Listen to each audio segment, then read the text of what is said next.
ជំរាបសួរបងប្អូនសាច់ថ្មីបងប្អូនថ្ងៃនេះខ្ញុំលើកយកជាមួយនឹងគេហៅថា power control បងប្អូននេះជា power switch ភ្លើងមួយដែលបងប្អូនចាំបាច់នឹងប្រើវាមែនតើដោយសារបងប្អូនយូរទូទៅបងប្អូនប្រើជាមួយនឹងផ្នែកអកកេះអកកដងបងប្អូនណានេះបងប្អូនសំបីនៅក្នុងទូរ៉េកខ្ញុំក៏ខ្ញុំមានដែរបងប្អូននៅពេលដែលបងប្អូនប្រើទៅគុណប្រយោជន៍វាល្អមែនតើបងប្អូនល្អត្រង់ថាជួយ system បងប្អូនហ្នឹងបងប្អូនយកចេញតែពីវាមួយមកនេះប្រហែលចូលទៅវាមួយមកអញ្ចឹងនៅពេលដែលមានភ្លើងដាច់មានបញ្ហាមួយដែលគេថា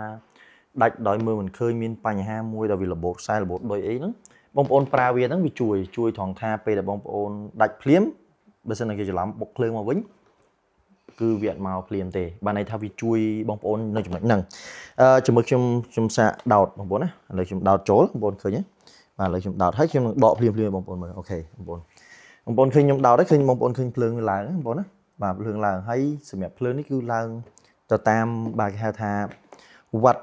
ពេញហ្មងបានន័យថាវាមកវ៉ាត់ប្រហែល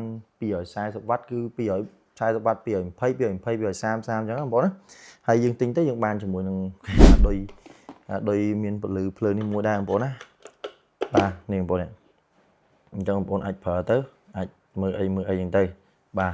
អូខេតោះបងប្អូនហើយជាមួយខ្ញុំបន្តទៀតបងប្អូនសម្រាប់អានេះយើងមាន8 channel ហើយយើងមានដោយដោតនៅខាងមុខនេះមួយដែរបងប្អូនណាមួយហើយនៅពីក្រោយបងប្អូនពីក្រោយយើង1 2 3 4 5 6 7 8អញ្ចឹងពីហ្នឹងទៅលេខ1ណាលេខ8នេះវិញប៉ុន្តែដល់ពេលពីមុខលេខ1នេះវិញអញ្ចឹងនៅពេលដែលបងប្អូនចាប់ផ្ដើមប្រើបងប្អូនខ្ញុំមកជំរាបពេលដែលបងប្អូនចាប់ផ្ដើមប្រើបងប្អូននៅពេលដែលបងប្អូនដាច់ភ្លើងឬក៏ដោយឥឡូវសូមបងប្អូនបើកសិនតោះយើងដោតមក mixer មុនជាទូទៅបងប្អូនប្រើ mixer មុនដើម្បី mixer បើកមុនតមកចាំ system ផ្សេងទៀតcrossover អញ្ចឹងទៅតែ ampli នៅក្រៅគេណាបងប្អូនសូមបញ្ជាក់បងប្អូនដោត ampli មុនផ្ទុះហើយបាទនេះបងប្អូនបើកមកបាទលន់ភពអញ្ចឹងបងប្អូនបាទចូលទៅមានភ្លើងសញ្ញាចូលមកមួយបងប្អូនឃើញក្នុងវីដេអូនេះតែម្ដងអញ្ចឹងសម្រាប់បងប្អូនប្រើជាមួយនឹង power control នេះគឺ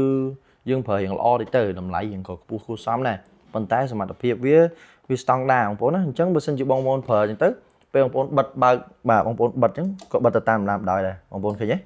បាទវាបិទទៅតាមដំណើរវិញបាទឃើញទេ1 2 3 4 5 6 7 8ទៅបាទនេះបងប្អូនឃើញទេ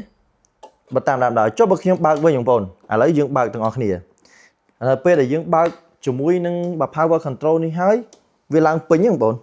នៅពេលឡើងពេញឧទាហរណ៍តែខ្ញុំចង់និយាយថាឥឡូវខ្ញុំដកភ្លើងជាមួយដកភ្លើងជូនបងប្អូនណាបាទផ្លឹបបងប្អូនឃើញលឺទេចាំមើលភ្លើងមកវិញបាទខ្ញុំដោតវិញបងប្អូនភ្លើងមកឃើញតែនៅលើលានកានេះទេអញ្ចឹងភ្លើងមកផ្សេងវាអត់បុកចូល channel ដែល8 channel នេះទៀតទេអញ្ចឹងអីវ៉ាន់បងប្អូនពិតជាអត់ប៉ះពាល់បញ្ហាខូចមែនតើហើយបើសិនជាខូចវាខូចតែនេះមួយបងប្អូនខូចតែ power control អញ្ចឹងអីវ៉ាន់បងប្អូនរាប់ពាន់ដុល្លារគឺនៅតែសុវត្ថិភាពដដែលអញ្ចឹងគឺតើបងប្អូនចុចបើកចេះបាទបានវាមកវិញអញ្ចឹងខ្ញុំសូមណែនាំក៏ដូចជា recommend ហើយខ្ញុំ review ប្រាប់បងប្អូនប៉ុណ្ណឹងជាមួយនឹង power ភ្លើងនេះគឺតម្លៃល្អបងប្អូនសម្រាប់ខ្ញុំ